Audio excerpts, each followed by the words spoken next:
নমস্কার বন্ধুরা, welcome back to my channel ভুরিভোজ।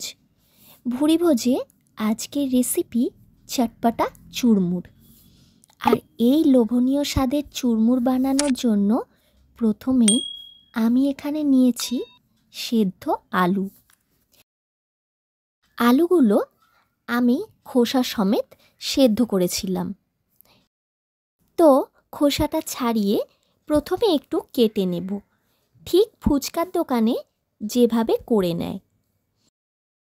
এরপর এতে দিয়ে দেব ঘরে বানানো মশলা।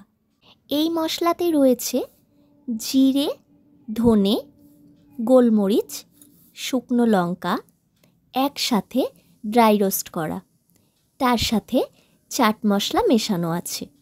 এছাড়া দিয়ে দেব বিট নুন, সাদা নুন, সেদ্ধ করা ছোলা মটর, কাঁচা ছোলা, কাঁচা লঙ্কা কুচি,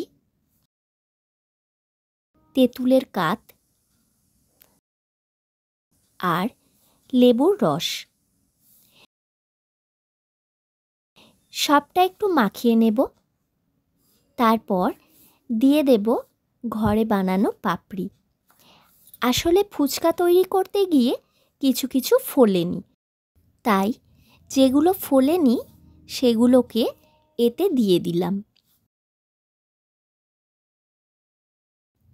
মিশিয়ে নিয়ে সব শেষে দিয়ে দেব ধনেপাতা কুচি। আরও একবার মিশিয়ে নিয়ে পরিবেশন করো লোভনীয় স্বাদের চটপটা চুরমুর। ভালো লাগলে লাইক করো। আমার চ্যানেলে নতুন বন্ধু হলে চ্যানেলটা সাবস্ক্রাইব করে পাশে থাকা বেল আইকনটা প্রেস করে দিও। সকলে সুস্থ থেকো, ভালো থেকো। আজ তাহলে এই পর্যন্তই। টাটা।